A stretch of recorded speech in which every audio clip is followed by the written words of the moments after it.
Lo que ustedes escucharán a continuación es la primera entrevista que tuve en Ciudad de México frente a frente con el contactado con extraterrestres Ricardo González, que me habló en el 2010 en el programa Realidad.0 sobre su experiencia, lo que implicaba en aquellos entonces la llegada del 2012, así como el futuro según los extraterrestres.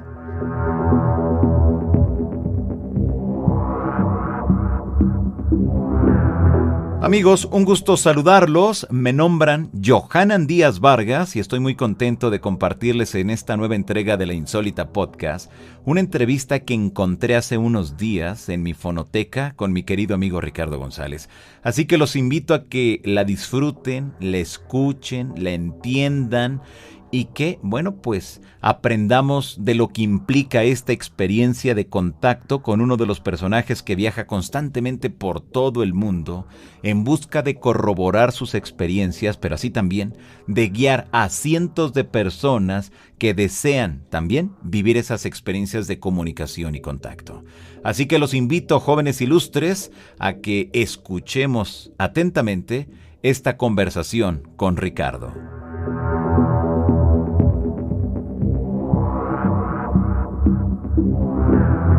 Amigos, un gusto saludarlos. Mi nombre, Johanan Díaz Vargas. Buenas noches a todas las personas que nos sintonizan en varias partes del mundo en estos instantes. Son las 7 de la noche con 2 minutos, tiempo del centro de México. Y bueno, como ya les habíamos anunciado, tenemos un programa súper especial y con un invitado de lujo. Él es contactado. Él es una persona que constantemente está viajando por varias partes del mundo, difundiendo el asunto de los intraterrestres, el asunto de los extraterrestres, pero también hablando la relación que hay de estos temas que le acabo de mencionar con el 2012. ¿Qué es lo que pasará en el 2012? Mucho se asegura que habrá un gran cambio dimensional. Se asegura también que puede darse el asunto, Ricardo, de una catástrofe. Pero qué mejor, Ricardo González, contactado peruano, que lo tenemos hoy aquí en Punto Cero Televisión. Ricardo. Un placer estar contigo ahora físicamente, Johanan. Así es. Gracias por la oportunidad. No, pues al contrario, Ricardo, de verdad, y era un compromiso que hiciste hace algunos meses. Varios meses. Así es. Y bueno, pues de verdad es un gusto que estés aquí ahora con nosotros en Punto Cero. Y para todas las personas que nos sintonizan en estos momentos, ¿quién es Ricardo González? Muy brevemente, ¿y en qué momento de tu vida inicia este contacto? Ricardo González es un ciudadano peruano que vive actualmente en la Argentina desde hace unos 9 años, en Buenos Aires. Tengo 36 años, pero desde mi adolescencia, desde los 14 años, fui testigo de manera muy especial de avistamientos ovni. Como probablemente algunas de las personas que están viendo esta transmisión en stream les ha pasado.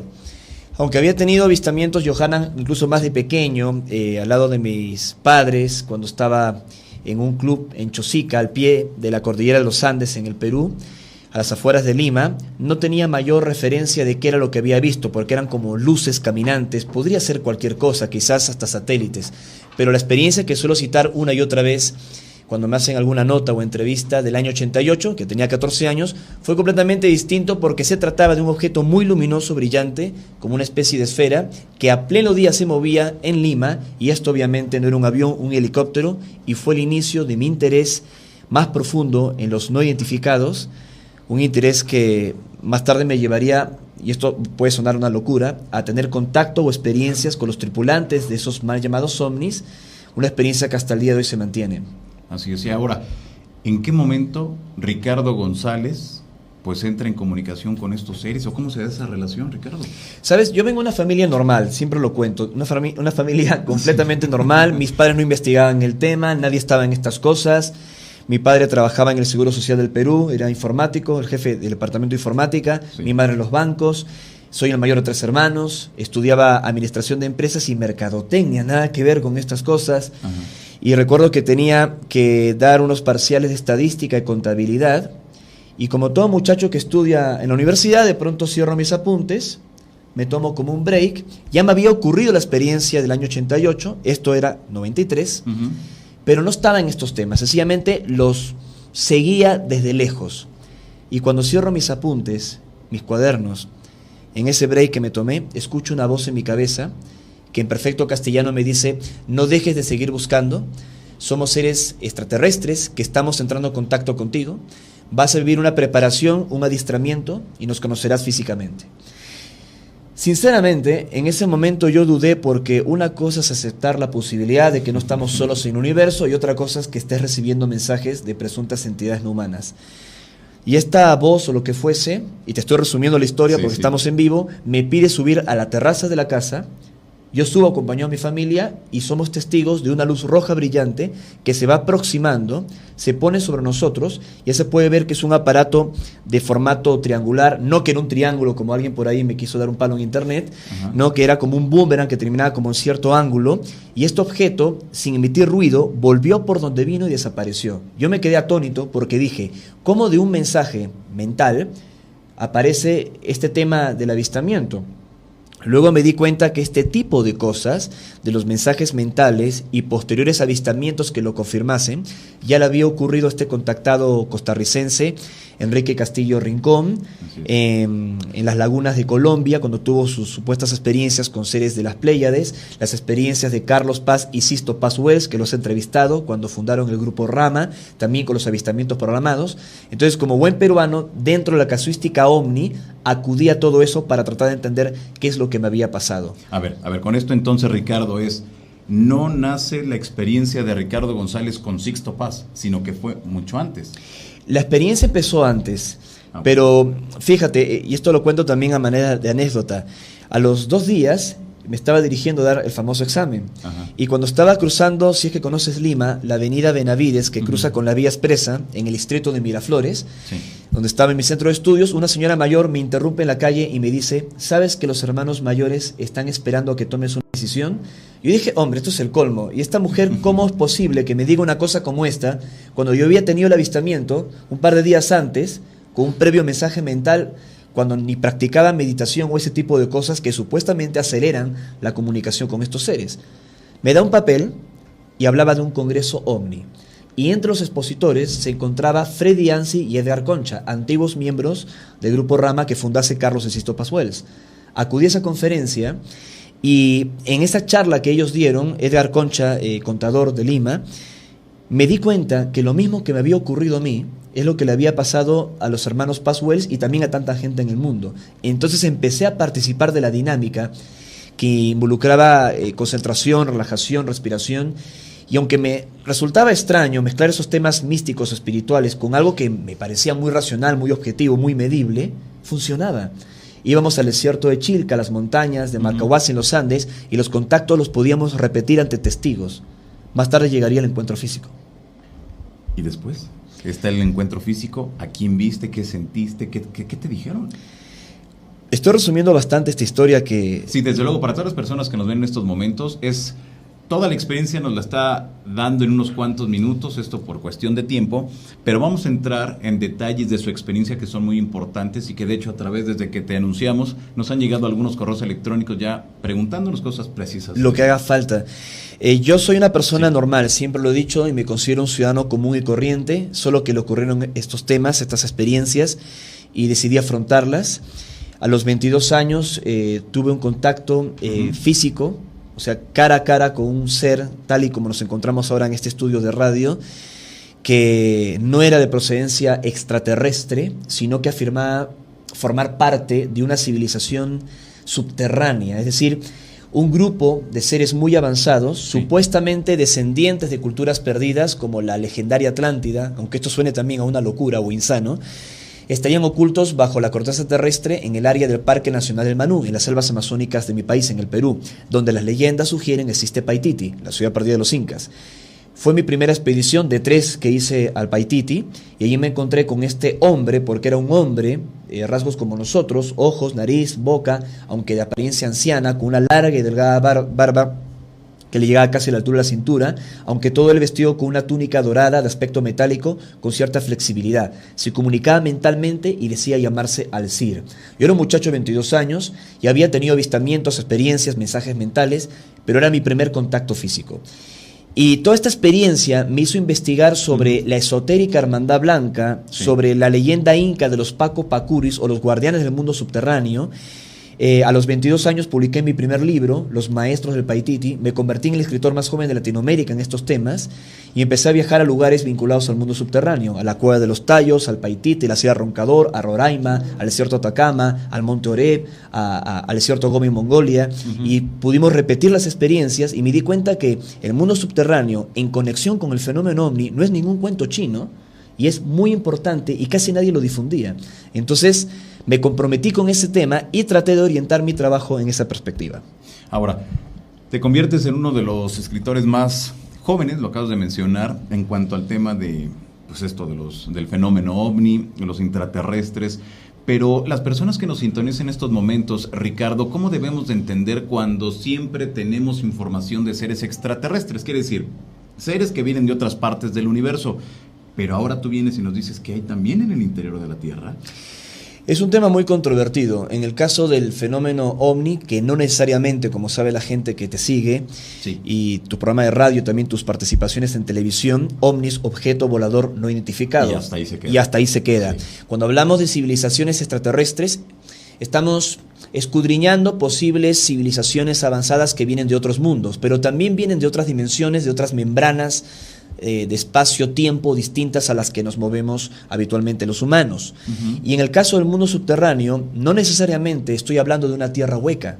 Hoy por hoy los estudios científicos han demostrado a través de la constante gravitacional o las ondas sísmicas que nuestro mundo no es hueco como se piensa, pero en la corteza, que tiene varios kilómetros de espesor, hay suficientes cavidades producto de la eyección de material rocoso fundido a la superficie, que han sido aprovechadas por culturas muy antiguas, más antiguas que la India, que Egipto, que Sumeria o los mayas, que la arqueología considera un mito. Es como la piedra en el zapato de la ciencia ortodoxa, y creo que esas culturas legendarias, que en el esoterismo se les llama Hiperbórea, Cayona, Lemuria, Mu o Atlántida, no necesariamente todo es ficción y podría ser la explicación a ese mundo subterráneo que investigamos y que hemos vivido. Claro, ahora, entras en comunicación con estos seres o con este ser que dices que traía una especie de túnica dorada. ¿Te dijo algo? ¿Te mencionó algo? Sí, hubo comunicación mental. Él me explicó que el Paititi, como conocemos, no es una ciudad construida por Tupac Inca Yupanqui en el intento del Imperio del Sol de expandir, obviamente, el Tahuantinsuyo hacia la zona del Antisuyo, donde sale el sol, la selva amazónica del Manú, sino que Paititi es una base intraterrestre que fue fundada hace más de 10.000 años por supervivientes de culturas mucho más antiguas, ya que habían considerado que en esa zona están los recursos naturales suficientes para subsistir. De hecho, el Parque Nacional del Manú, en el Perú, es la reserva biológica más importante del planeta Tierra. Nos podría dar de comer o dar las características a muchos países por años, esto se sabe. Y aparte de todo ello, me habló de una herramienta de poder que parece una historia de ciencia ficción llamada el disco solar. Una herramienta que es citada por la conquista española y que otrora se encontraba en el testero del Coricancha en el Cusco, y que con la llegada de Francisco Pizarro y compañía fue sacada esa herramienta, ese disco solar, un disco como de oro, y habría sido llevada a algún lugar secreto, presumiblemente Paititi. Y este hombre, siempre mentalmente al CIR, me decía que el disco existía y era una llave para abrir puertas entre las dimensiones y que yo lo custodiaba en el mundo subterráneo. Claro. No me tomé ninguna ayahuasca antes de todo esto, desde luego, ¿no? Ahora, todo esto que nos estás mencionando de las leyendas, de las tradiciones antiguas de tu país, ¿las conoces antes o ya fue después de este primer encuentro que tú tienes? No, absolutamente después. Al menos después del contacto con Alcir fue después. ¿Así se llama, Alcir? Alcir, el hombre con el que me encontré, o que él me encontró en el muro de Puyaro, el 5 de septiembre del año 96, a pleno día. Yo no tenía tanta información sobre el Imperio Inca, sobre las leyendas. Esta información la he ido recopilando hasta el día de hoy con los múltiples viajes que he hecho a los Andes y leyendo también las crónicas. Porque a pesar que sabemos, por ejemplo, de la conquista española en el Perú, se enseña en el colegio la historia de los incas, a mí nunca me hablaron de Paititi en el colegio, en los hermanos maristas donde estudié, tampoco me hablaron del disco solar, y estas cosas yo me enteré después. Me enteré después. Yo sabía la existencia del disco solar, pero las informaciones que Alcir brindó y algunas informaciones también, valga la redundancia, sobre esos Paco Pacuris o Ñaupa Machu, que las leyendas quechua mencionan, esos hombres que viven en el Ucupacha, en el mundo subterráneo, todos esos datos los fui pesquisando después y me llevó una gran sorpresa, positiva sorpresa. ¿Por qué? ¿Qué encontraste? ¿Que se corroboraba? Todo lo que nosotros vivimos con los machiguengas, cuando hablaban de esos seres vestidos de blanco, que custodiaban en planchas metálicas con símbolos la verdadera historia de la humanidad en ese mundo fantástico, es lo mismo que ya creían los incas cuando hablaban de Lucupacha, que tiene su parangón con el Chivalbal de los mayas, que no solo se trata del más allá, o como los salones de Amenti con los egipcios, que tampoco es solo el más allá, también tiene que ver con el mundo intraterreno. Ah, muy bien. Ahora, de todo esto que nos estás mencionando, ¿hay quizá alguna prueba física, a lo mejor, no sé, algún documento, algo que pueda validar todo lo que mencionas, Ricardo? Sobre los viajes, expediciones, las investigaciones que hemos hecho, disponemos de fotografías, no solo de fotografías de mochileros en la selva, Sí. sino de petroglifos, de la cueva de los tallos, de características artificiales de la cueva y todo eso.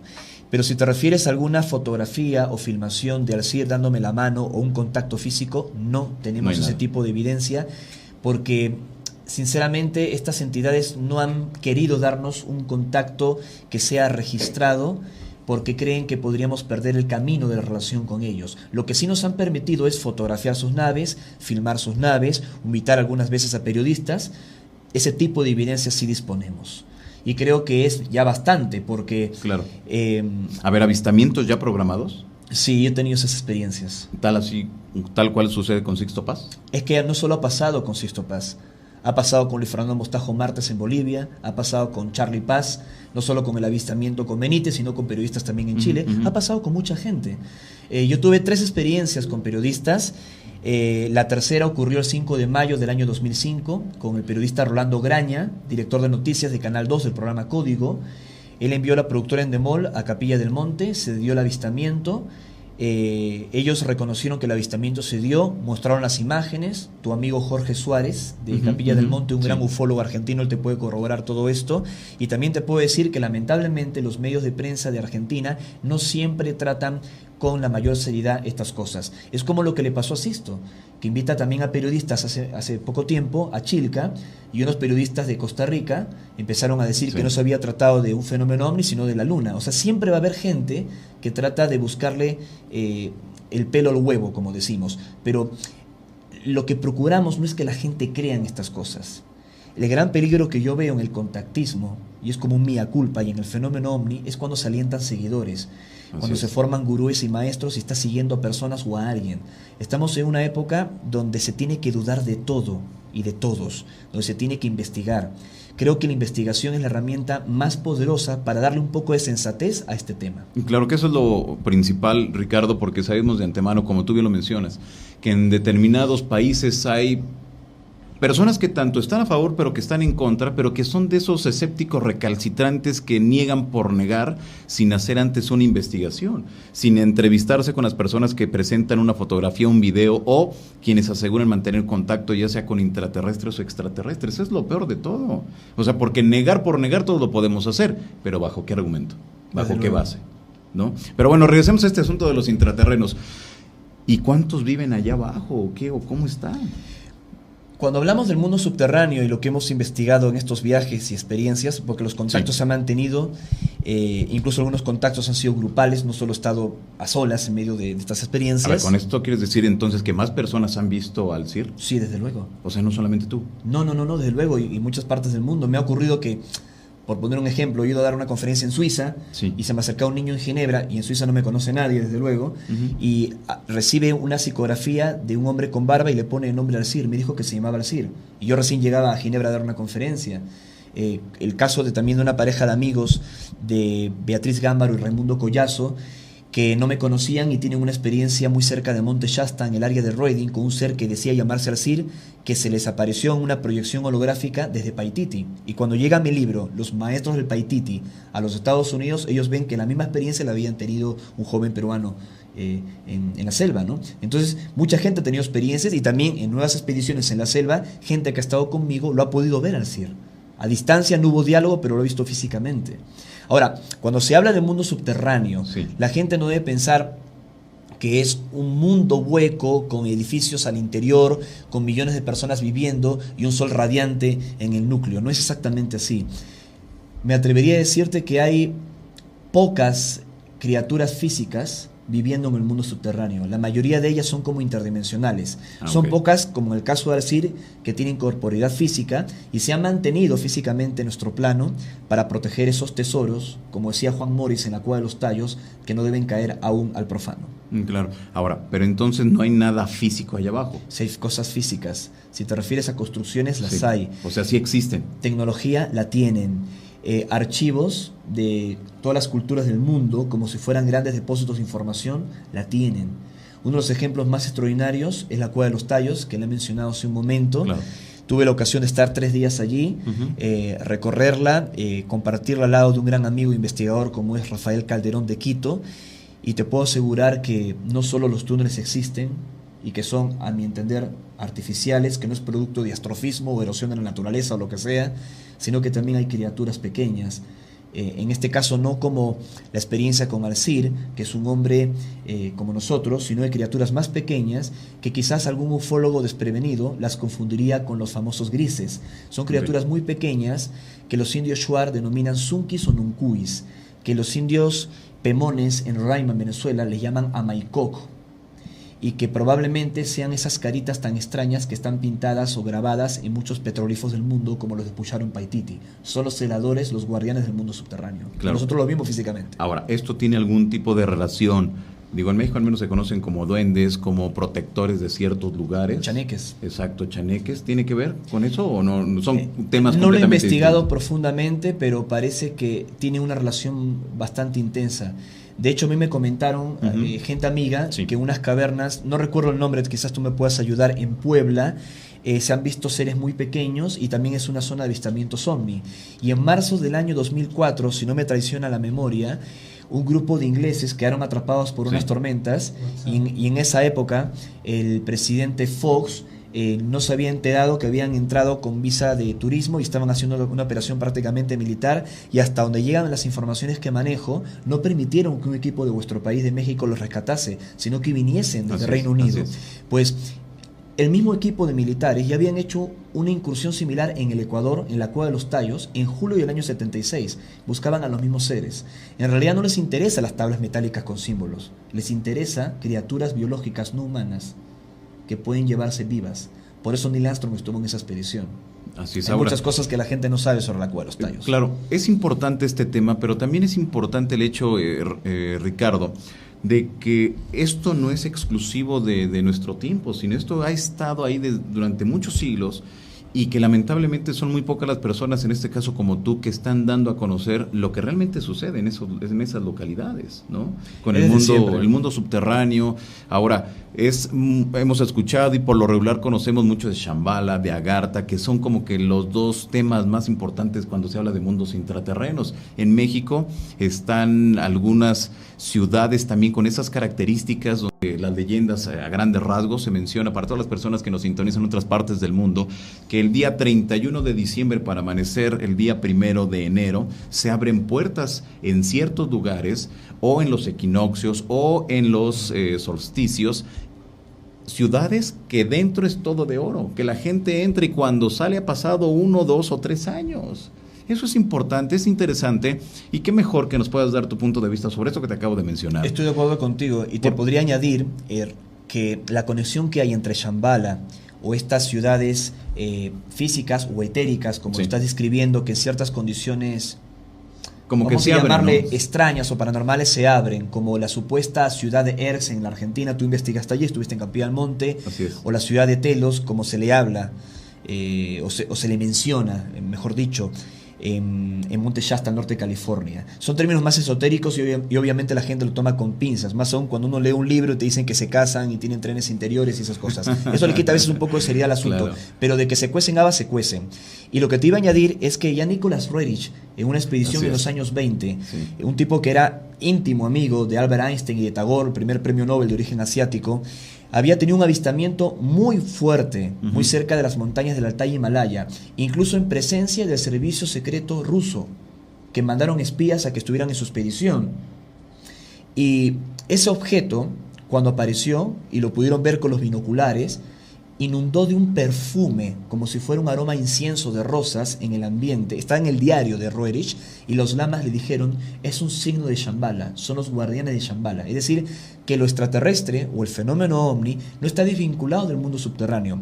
Por eso, si bien es cierto, mi experiencia empezó con avistamientos de ovnis en Perú, avistamientos más contundentes más tarde y mensajes mentales, me condujo a viajar a los Andes del Perú, a las selvas amazónicas de mi país y luego alrededor del mundo para conectar con el mundo subterráneo. Y mi principal compromiso es todo ello. Por esa razón me tropecé más tarde con toda esta... Sí.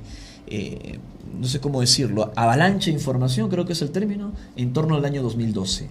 Y bajo mi perspectiva humilde y probablemente imperfecta, he tratado de escudriñar el legado de los mayas, compararlo con las cosas que he investigado en otros países, incluyendo la Inca, nuestro país, y tratar de trazar un mapa de lo que significaría el después de 2012, ¿no? ¿Y ahora qué va a pasar entonces después del 2012 con base en esto que nos has mencionado y que has tenido, creo que es de los pocos contactados que ha tenido la posibilidad de viajar tanto, ¿no? Mira, yo era visitador médico en un laboratorio internacional en Lima. Sí. Y cuando me invitaban a hacer alguna conferencia, producto del primer libro que publiqué a los 22 años, viajaba a Chile o viajaba a otro país o viajaba a Estados Unidos. De pronto me invitaba a Univisión o Telemundo. Sí. Y bueno, yo tomaba una licencia sin goce de haber, iba a dar la conferencia, llegaba a Lima, me bañaba, me ponía el traje, la corbata, casi como Clark Kent, y salía con mi maleta, esas gigantes, no sé cómo será en México, sí, con las muestras médicas a visitar los hospitales. Hasta que el año 99, el asesor del presidente Fujimori, el astrónomo Abraham Levy, me invita a mí y a Rosemary Paz Wells, que en paz descanse, una gran amiga, la hermana de Sisto Paz, a unas entrevistas. Hay un extracto muy pequeño que está en YouTube, se puede ver. Y bueno, esa entrevista me costó trabajo. O sea, llamaron los médicos al laboratorio sugiriendo que hacer conferencias sobre este tema, que le interesaban todo lo que yo había hablado en la televisión por mi contacto, y mis jefes en el laboratorio me echaron. Desde ese momento en que me echaron, yo sentí, y aparte estos seres en comunicaciones me habían dicho si yo estaba dispuesto a compartir abiertamente mi testimonio a tiempo completo, y yo acepté. Y me echan de la compañía, y seguidamente me van llegando viajes, oportunidades.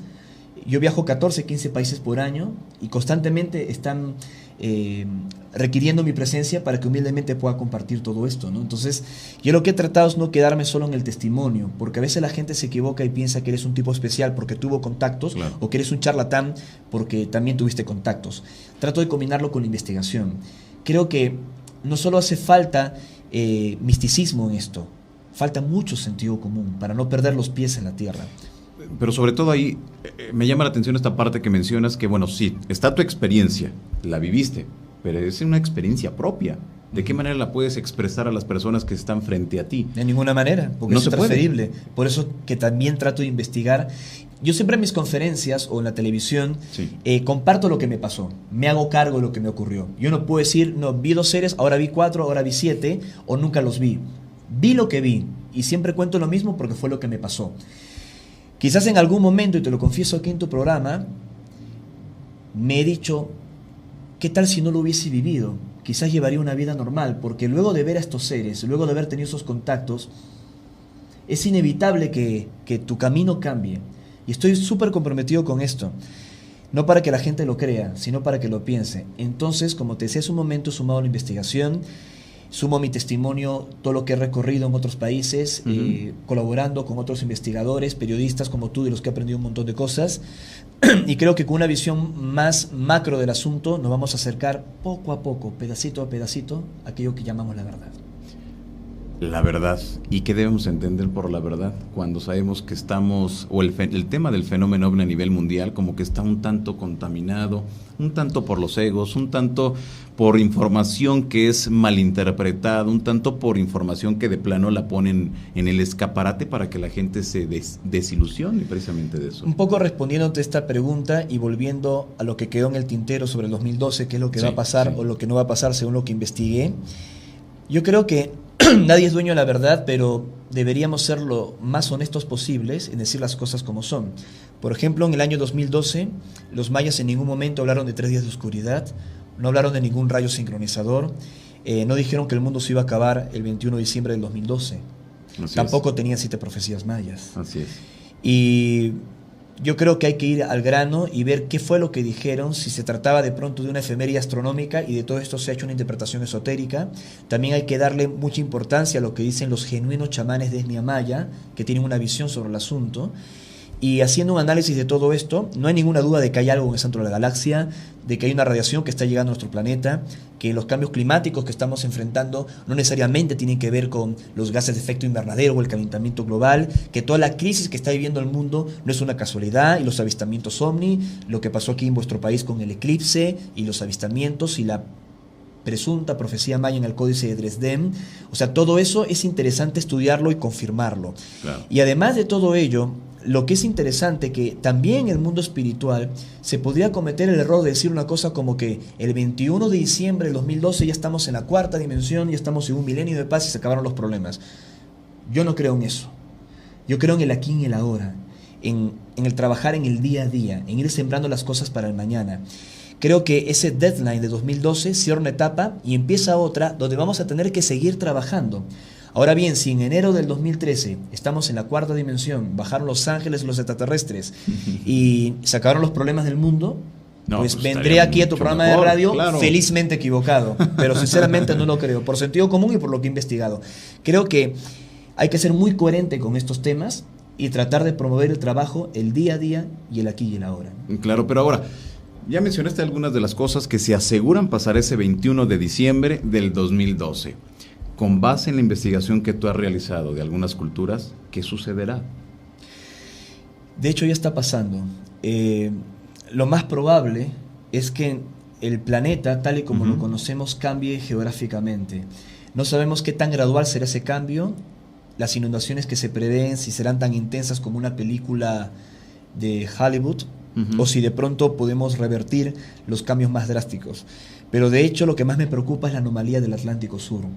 Es una debilidad del campo local magnético terrestre que la NASA ha podido detectar, primero con fallas en sus vuelos espaciales, posteriormente con la noticia que publicó en diciembre del año 2008, una grieta gigante con sus 5 sondas espaciales Temis que la pudieron captar, o más bien ya sabían que existía, pero la pudieron como captar mejor, y posteriormente esta grieta se ha estado expandiendo tanto que podría desembocar tormentas geomagnéticas intensas. Tendríamos un blackout global, tecnología en jaque mate. Ya las aves y otras especies que se basan en campos magnéticos están como locas, y esto nos podría llevar a una inversión de polos magnéticos. Y esto sería un cambio muy drástico. Ya ha pasado muchas veces en nuestro planeta. Y los científicos lo saben. Yo he tenido la ocasión de hablar con algunos estudiosos y científicos de este tema, y están muy preocupados, y hay una serie de congresos climáticos a puerta cerrada que están hablando de todo esto y no saben cómo manejarlo. Claro. No saben cómo manejarlo. ¿Estos seres te han dicho algo con los que tú estás contactando acerca del 2012, de todo esto que nos has venido comentando? Nos han dicho que todos estos cambios que están ocurriendo son cíclicos, que efectivamente están sucediendo, que pueden llevar al planeta a una dimensión superior de conciencia, es el término que ellos emplean, pero dicen ellos que nosotros, como criaturas humanas, también emitimos un campo electromagnético, y si vibramos en una mejor frecuencia, nos transformaríamos como en una aguja de acupuntura que va sumando una masa crítica que ayudaría a que esos cambios no sean tan violentos. Es la teoría de los campos morfogenéticos del científico Rupert Sheldrake, o los campos de Hagelin, entre otros, ¿no? O el monocentésimo, que imagino lo debes conocer. Entonces, yo por esa parte científica entiendo lo que nos han dicho los extraterrestres, y es por esta razón que promovemos la meditación, promovemos un estado optimista, positivo, el cambio climático interno, porque la gente se preocupa de que el mundo está lluvioso, está tormentoso, pero uno también tiene sus sismos en su propia vida, y hay que encararlos de la mejor manera para poder ser ejemplos en los demás. Claro, ellos están preocupados por nosotros. En realidad ellos saben que lo que pasa en la Tierra es cíclico, que nosotros nos tenemos que hacer cargo de todo cuanto está pasando en el planeta, pero no pueden intervenir abiertamente, si no los estarías entrevistando aquí en el programa y no estaría yo. Claro. Estarían de pronto descendiendo en la Casa Blanca y se acabarían las discusiones sobre si los videos que presenta Yohanan Díaz en la televisión son genuinos o no. Claro. Pero ellos no lo hacen porque no son tontos, porque saben que podrían generar un shock de civilizaciones, que se podría afectar mucho a la psiquis de las personas. Y para ellos, la gota que horada la piedra, el trabajo psicológico y sociológico que han hecho con nosotros, que para nosotros fueron 50 años de era moderna de los ovnis, o quizás 4000 años de su presencia, y para ellos fue la semana pasada, tienen otra percepción del tiempo. Pero a través de ese trabajo nos están preparando para el contacto, los contactos que nadie sabe cuándo va a ocurrir. Pero sí estoy seguro que los tiempos que vienen después del 2012, esos 13 años entre el 2012 y el 2025, y sé por qué te digo esto, van a ser muy importantes en revelaciones sobre el contacto extraterrestre. Tan importantes que todas las noticias que imagino presentarás en tu programa de radio, en tu blog o en la televisión, va a ser un chiste. Todo lo que se habla de José Gabriel Funes en el Vaticano, los archivos del Reino Unido, lo que dijo Edgar Mitchell sobre Obama, sobre Roswell, yo sigo todo eso también, va a ser un chiste con lo que va a venir después. Y con esto le damos respuesta a Dani Online, que nos está viendo en estos instantes. Dice: buenas noches, Johanan, una pregunta para tu invitado. Quisiera saber si estos seres le han dicho o comentado cuándo habrá un contacto directo y abierto a todo el mundo. ¿Dónde y cuándo nos puede mostrar esas fotografías que dice tener de las naves? Saludos desde Monterrey, esta ciudad al norte de la República Mexicana. Muchas gracias por comunicarte con nosotros. Espero que tu pregunta ya fue respondida, pero en base a las evidencias, fotografías y las cosas que hemos vivido, vas a encontrar algunas de ellas en mi página web, si lo puedo mencionar, Johanan, que es legadocosmico.com, y también algunos vídeos donde también vas a encontrar entrevistas y otros materiales interesantes en YouTube Channel, ¿no? Si en YouTube Channel buscas Legado Cósmico, vas a encontrar algún material de nosotros y espero que lo puedas investigar también. Bueno, para todas las personas que nos sintonizan, si nos pueden decir de qué parte de la República Mexicana o de qué parte del mundo nos están viendo, se los agradecería enormemente. Estamos conversando con Ricardo González, contactado peruano, nos está platicando acerca pues de su contacto que tiene con seres intraterrenos, así como del 2012, que en unos instantes estaremos entrando de lleno en este tema, que sabemos que ya falta muy poco y que sabemos también, y que eso se ha dado a conocer en las últimas horas, de que hay algunas personas quienes aseguran que se van a suicidar por el miedo a que el fin del mundo va a llegar. O sea, imagínese usted también, eso ya lo hemos mencionado aquí en Punto Cero, grupos de italianos que han llegado a Yucatán, que han comprado terrenos, están construyendo casas, porque es el único lugar, según ellos, que va a sobrevivir después de esta catástrofe que se vivirá el próximo 21 de diciembre del 2012. Ese es por un lado. Por el ámbito político, ¿qué es lo que sucede? También habrá grandes cambios en la República Mexicana, tendremos nuevo presidente, tendremos nuevos gobernadores, nuevo Congreso de la Unión, presidentes municipales, etcétera, etcétera. En el ámbito político, posiblemente puede ser un caos también, ¿no? Y ahí puede cambiar todo lo que nosotros conocemos actualmente, al menos en la República Mexicana. Pero en este punto, Ricardo, pues hay personas ya preocupadas y que piensan quitarse la vida. Ya ha pasado antes con la crisis de fin de milenio. Exacto. Yo creo que en el año 1999 también la gente se armó muchas películas con desastres y también con el tema del I2K y el tema de informático, las computadoras. Al margen de que 2012 sí tiene un asidero interesante para estudiar, porque todo cuanto los mayas habrían mencionado o las interpretaciones más bien que tenemos de sus supuestas profecías encajan con un panorama mundial que es por demás inquietante, que mezcla desde las apariciones de ovnis, que son cada vez más frecuentes, sí, conflictos militares, una crisis económica impensable en países otrora poderosos de Norteamérica y del bloque europeo, tensiones de toda índole, y por si esto fuese poco, un cambio climático que realmente es impresionante. Cuando venía aquí a tu programa de radio, escuchaba en otras estaciones las noticias sobre el intenso frío que está viviendo Estados Unidos y algunos estados de México, en algunos casos con unos índices de frío que son completamente fuera de serie, inusuales, incluso en la historia de los Estados Unidos, ¿no? Y no solo se trata del frío, sino que se congelan las cañerías, no hay agua, la gente no puede beber, los bancos cierran, hay un caos. Y todo esto trae muchos problemas. Y si esto pasa solo con una ola de frío por 2 días o 3 días, imagínate qué ocurriría si hay un cambio climático extremo que pusiera en jaque a varias capitales del mundo durante semanas. Sería realmente un caos. El problema no es el planeta. El inconveniente no es que el mundo cambie o se transforme. Como una vez en un debate televisivo, un meteorólogo me decía, sí, pero señor González, los cambios climáticos siempre han ocurrido. Usted recordará que hace unos 10.000, 12.000 años, la glaciación de Wisconsin o de Worm, estas cosas ya pasaron. Y yo le digo, desde luego, pero alguna vez con 6.500 millones de seres humanos o más, que hemos construido ciudades sobre fallas geológicas, como por ejemplo la falla San Andrés, San Francisco, Los Ángeles, o quizás una ciudad que puede ser completamente inundada como Buenos Aires o Punta del Este. O sea, tenemos un montón de ciudades que han sido construidas en lugares realmente absurdos. Así es. ¿Y el planeta tiene la culpa de eso? No. No, desde luego. La culpa la tenemos Por eso nosotros, siempre digo ¿no? que el 2012 no es la culpa de los rayos cósmicos, no es la culpa del planeta, sino cómo nosotros hemos vivido desconectados del mundo. Sería la inconsciencia de nosotros, ¿no? Como seres humanos. Y también la falta de información. Creo que el tiempo que viene nos tiene que conducir a un balance entre la tecnología, que está avanzando a pasos agigantados, con el contacto con uno mismo y la espiritualidad. Creo que ese problema, yendo de nuevo al contactismo, han enfrentado los seres que se han comunicado con nosotros, que adquirieron grandes conocimientos, una gran tecnología, y algunos de ellos hasta se volvieron bélicos o perdieron contacto con sus emociones. Y dentro de la teoría que manejamos nosotros en el contacto, consideramos que ellos vienen a la Tierra no solo para ayudarnos como si fueran ángeles cósmicos, sino también para aprender de la humanidad que podrían ellos incorporar a su propia civilización. Así es, pues muy bien. Te manda Eden, te manda saludos desde Nixtlalpan, esto ubicado en el Estado de México. Te preguntan, bueno, que si ves esta imagen. Sí, es con dice, la menorá. Exacto, dice, no es un montaje, ya que el 2009 está el Crop Circle, donde lo profetizaron los andromedanos, está el candelabro judío y el ovni encima, y nos están viendo de Guadalajara. ¿Tú le das alguna interpretación a esto, a esta imagen?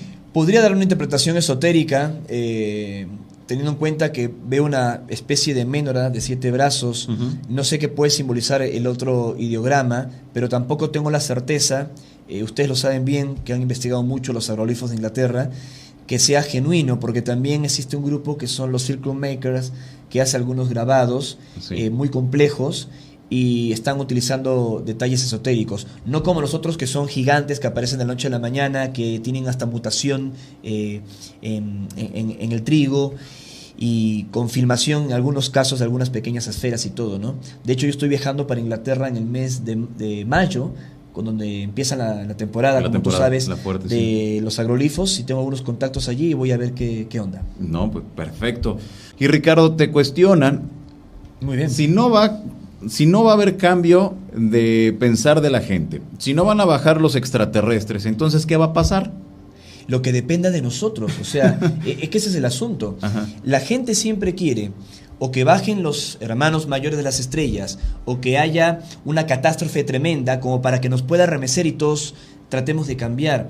Pero lo que trata realmente, a mi entender, el mensaje genuino del 2012 es que se termine una etapa en medio de varios cambios y crisis humanos para que nosotros tomemos las riendas del destino, las riendas de los asuntos nuestros, y podamos ser criaturas más conscientes con el planeta, más espirituales, más amorosas, sin necesidad a que vengan los extraterrestres, vuelva Buda, un Cristo, o pasemos a la cuarta dimensión.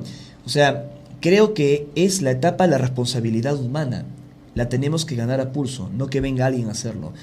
Tampoco estoy diciendo que no va a ocurrir absolutamente nada en el aspecto climático o social o militar a nivel mundial, porque, como mencionaba minutos atrás, estoy muy preocupado. Mira las noticias en Egipto. Creo que todo está aumentando dramáticamente, pero si nosotros tenemos más miedo, y esto va a sonar muy esotérico, pero creo que es así, tenemos más miedo, ese tipo de energía, ese tipo de fuerza, la vamos a sembrar en esos acontecimientos. Tenemos que ser optimistas dentro de todo y sembrar esperanza. Eso es lo que aprendimos de estos seres. Claro, y lo más importante que resalto de esto que acaba de mencionar Ricardo González es el hecho de que en nuestras manos está la solución. Desde luego. ¿Hacia dónde vamos? O mejor dicho, ¿hacia dónde queremos llegar? ¿No? A una destrucción total. Y ahí sí se puede cumplir la profecía, todas las que tú quieras, ¿no? Para el 21 de... Las que quieras. Bueno, no, y no es ni necesario que llegue una fecha específica, ¿no? Porque puede ser en cualquier momento. Cuando no estaba de moda hablar del 2012, yo creo que desde fines de los 80 es cuando entra con fuerza el tema de la profecía, a pesar que es muy antigua, tiene muchos siglos de antigüedad. Ya en los años 60 y un poco antes también, un sensitivo argentino, Benjamín Solari Parravicini, que ha tenido aciertos extraordinarios con sus psicografías, luego de que tuvo un contacto extraterrestre, que poca gente conoce esta experiencia, fue publicado en un diario en Buenos Aires en su momento, un tipo de una familia de la aristocracia bonaerense, que era director del Museo del Arte de Buenos Aires, un tipo muy bien relacionado, muy culto, que de pronto es llevado por un objeto al interior de una nave, por este objeto al interior de él, y se entrevista con seres de aspecto nórdico que le dicen que él tenía facultades telepáticas y que se iban a comunicar con él. Entonces él hace estas psicografías que se han cumplido desde el 11 de septiembre, la perra laica que se envía al espacio, la muerte de Hitler y Mussolini, todo antes incluso de la Segunda Guerra Mundial. Y él hablaba de 3 años que iban a ser claves en que se iban a precipitar las transformaciones del mundo. Hablaba del año 2010, que ha sido muy intenso en muchos aspectos, de este año 2011 y del año 2012. Hablaba de la hora 10, la hora 11 y la hora 12. Y así empecé a investigar, y la profecía del 2012 está en otras culturas, en sensitivos modernos. Hasta Edgar Cayce, en sus lecturas, el profeta durmiente de Estados Unidos, también hablaba de estos tiempos. Creo que estamos viviendo un momento extraordinario, increíble, pero hay que verlo como una oportunidad.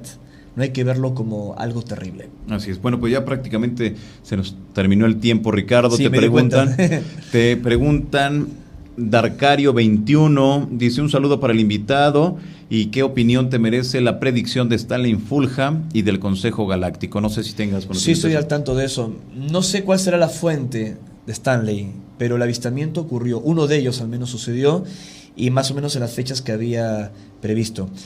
Pero como te decía, mucha gente está en contacto con estos seres, mucha gente ha logrado predecir fenómenos lumínicos u objetos que han podido ser filmados por periodistas o por investigadores, y si esto suma para darle mayor credibilidad al contacto, fantástico. Pero más allá de eso no podría opinar porque no lo he investigado en profundidad. Claro, muy bien. Otra pregunta de Dani, que nos ve allá en Monterrey. Dice, una última pregunta: ¿el amigo Ricardo conoce a Nassim Haramein? Sí. Si dice que sí, ¿qué opinas sobre sus estudios? Yo sé que es un personaje controvertido, pero a mí me presentaron sus investigaciones gente amiga en Málaga, en España, porque estoy trabajando mucho con algunos conocimientos que recibimos en el contacto extraterrestre, que tienen que ver con las geometrías supersimétricas y cómo fluye la energía en los planetas, en el universo, algo que supuestamente la NASA conoce, y que Richard Hoagland, con quien estuvimos en la Expo Conscious Life en Los Ángeles, con Zacarías Sitchin, con Greg Brady y otros más, él está trabajando muy bien, que es la anomalía 19.5. Y parece que Nassim Haramein está investigando muchísimo un fenómeno que los extraterrestres en comunicaciones nos explicaron a nosotros. Y me llamó la atención que este muchacho, genuino o no, acertado o no, también lo estoy hablando, de que la naturaleza de lo que llamamos equivocadamente agujeros negros no solo se encuentra en el centro de la galaxia, sino también dentro del Sol. Inclusive el mecanismo de cómo se forma el campo magnético de la Tierra y de los seres humanos, la mal llamada aura, también tiene su explicación allí.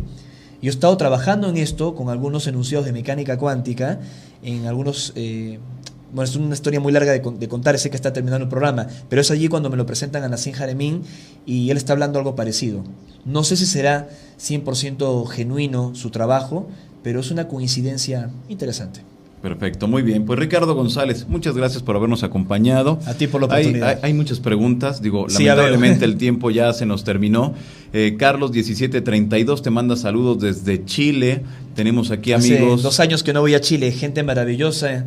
Recuerdo los campamentos en el Cajón del Maipo, en el Manzano, avistamientos extraordinarios también en la zona de esta montaña, el Icancabur, ¿no? En el desierto de Atacama. Un lindo país, Chile. Perfecto. Por último, tu conclusión sobre este asunto. Después del 2012, ¿qué? Diría que el día de hoy ya es importante, que más que pensar en el 2012 y lo que pueda ocurrir, todo lo que nosotros decidamos en este momento, todo lo que nosotros realicemos en este instante va a construir el futuro.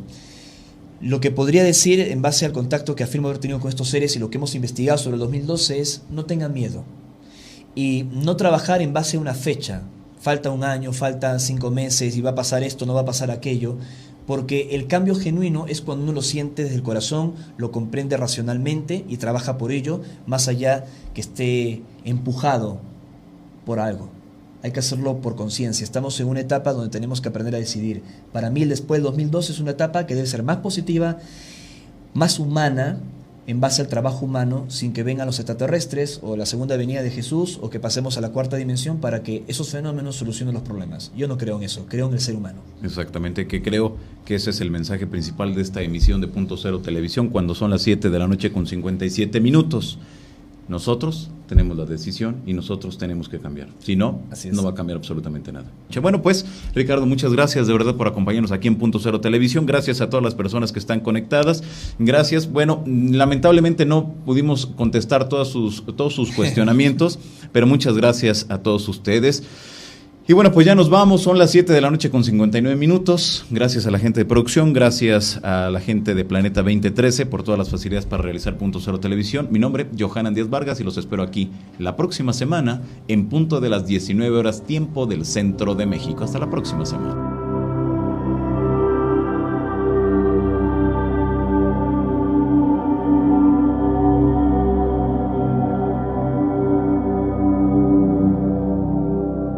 Una entrevista clara, directa, sin desperdicio, que nos ayuda a seguir entendiendo el contexto y las implicaciones de las experiencias de contacto y comunicación con seres llegados de otras partes del universo, que lo único que desean es ayudarnos a entender que no estamos solos en el universo, elevar nuestra conciencia y que seamos cada día mejores como humanos. Espero que les haya gustado esta nueva entrega de Insólita Podcast, jóvenes ilustres, y los invito desde luego para que se suscriban a mis redes sociales. En Twitter usted me encuentra como @JohananDíaz, en Instagram estoy como igual, @JohananDíaz, en el Facebook estoy como Johanan Díaz Oficial, aquí en este canal estoy como Insólita Podcast, así que la invitación para que entre todos estemos muy al pendiente de lo que implican estos grandes temas.